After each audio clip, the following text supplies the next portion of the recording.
In order to get to these three steps in the first place, we need to access the journey of change at the right level of depth, right? And so today we're going to be talking about another triad, the three depths of change. Hello and welcome to Hope for Dystonia. My name is Shmuel. Last week we talked about the three phases of neuroplasticity, the three steps that we have to go through when we're on a journey of recovery, whether it is from dystonia or any mind-body condition where the nervous system is stuck in a maladaptive loop. And we saw that we start with flirting with a new pattern, we then deepen our familiarity with the pattern and we gain more access points to the new pattern. And then we learn to embody it. And there's a bit of a negotiation with the nervous system that tries to swing back to the patterns that it knows. So here's the deal.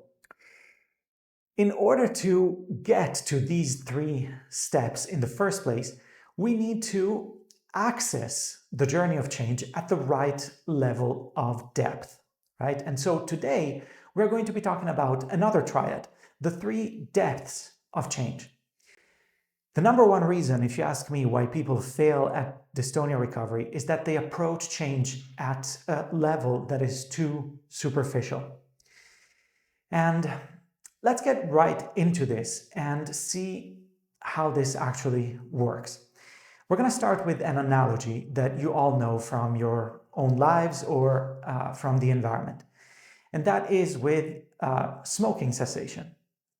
So if I want to stop smoking, I have a few options, right?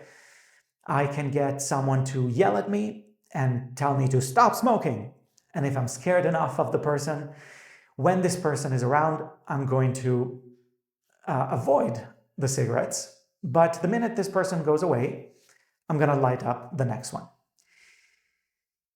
That is level one. That's behavioral control. It doesn't work. It's what everybody tries with dystonia at first. You know, they try to force themselves to not spasm. They try to force themselves to get their bodies to work a certain way. It doesn't work because I still want the cigarette. There's a reason why I started smoking in the first place, and you yelling at me does nothing to help me resolve the reason why I started smoking in the first place. Same thing with dystonia.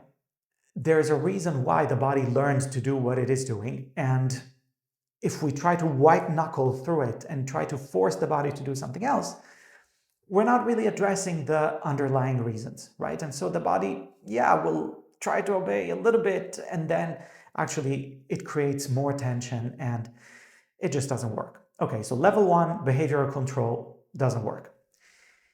Level two is what happens when I say, okay, I went to a specialist and the specialist said, you need to use nicotine patches and chewing gum, and you need to have a little bracelet that you have on your wrist, and every time you want to smoke a cigarette, you're going to snap the bracelet against your wrist, and it's going to remind you to not do that, and you're going to substitute the cigarettes with these other habits. And little by little, we're going to move to habits that are more and more functional, that support your health more and more. Okay. That is level two, kind of that second depth of change. And it can kind of work, right? I can get into the habit of doing something different, but secretly, I don't get the same pleasure from the chewing gum and the bracelet and so on that I used to get from the cigarettes, right? They just don't play the same function. And so, I can get into the habit of doing something else, but I still want the cigarettes, right? So this is level two. That's behavioral substitution. Behavioral substitution is what happens when we have dystonia programs that tell us repeat a certain exercise mechanically a zillion times. Don't think about why I'm telling you to do what you're doing. Just do it, and if you do it enough times, the brain will learn to do the new thing and it will stop doing the old thing. Okay, it can kind of work. I can learn a new trick, and if my dystonia is not super complex, I may even succeed in achieving some kind of progress. But actually, when I encounter the next difficulty, when I am stressed in my life, when I have some sort of challenge in the nervous system, I'm going to default to the old pattern, right? I'm going to default to the dystonic spasming and so on. Because why? Because I was really never stable there, I secretly still didn't fully address the reasons why I did what I was doing, right? I just learned to do something new. And the reason why I said the word secretly is that, subconsciously, there is still something within us that tightens, right? Even if we've learned to do something different with our necks, with our hands, with our jaws, whatever it may be, we are still tempted to tighten in the body in response to life, right? And so when the next stressor comes, there we go again.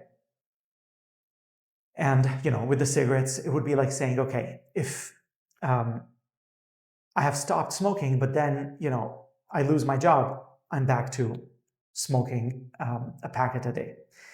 So what actually works is level 3, the third level of depth of access for neuroplasticity. And that is changing the attractor, okay? So attractor change means the following.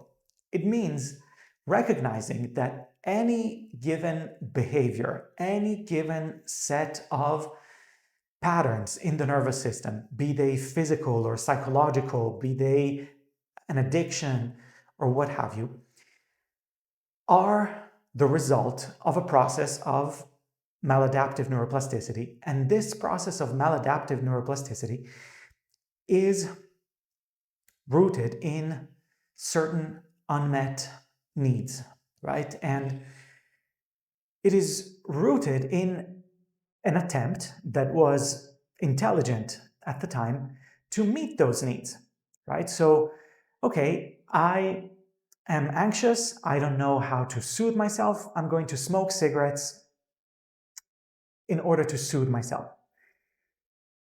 Made some sort of sense at the time, right? But at a certain point, it doesn't support my well-being anymore. So there is an attractor that leads the system to organize itself a certain way, right? And the attractor here is the unmet need for soothing. And this constant tension leads me to adopt maladaptive behaviors. So the maladaptive behavior can be the smoking, it can be the tightening of dystonia, the chronic tension, and the patterns of kind of chronic trauma reactivity that we see in dystonia. Now, what does it look like to actually change the attractor? What does it look like to actually rewire dystonia from the root? It looks like this, right? So if we go back to our analogy of the cigarettes, if I realize that, oh wow, I smoke when I'm anxious, I smoke in order to soothe myself, I smoke in order to find some sort of anchor in my day, I smoke because I don't feel comfortable around people and I'm trying to look cool. Okay, so the cigarette isn't actually meeting my need. So if I seek help and I have the kind of support that allows me to actually feel the soothing and the safety and the regulation in my body, if I'm able to feel those things, then all of a sudden my nervous system has a taste of a new state. It has a taste of a new attractor, right? It has the taste of something around which I can organize myself. Okay, if I have access to this level of safety and this level of relaxation and regulation, even when I'm around people, because I learn to work with the wounds within myself that used to lead me to constant dysregulation.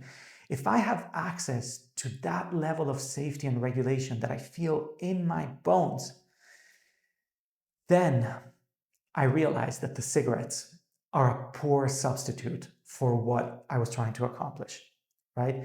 And so, yeah, I may still physiologically be addicted, but little by little, I'm going to find myself attracted to new ways of regulating myself, ways that actually allow me to feel and settle into the real thing, right? The real regulation, the real steadiness and safety and connection with others.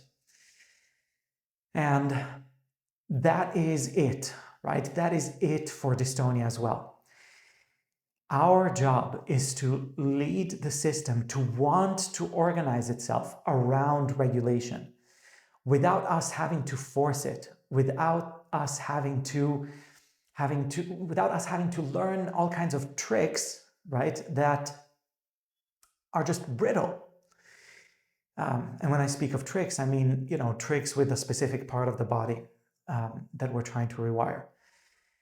Yeah, we still may need exercises and we still want to work with deep embodiment. That is absolutely necessary.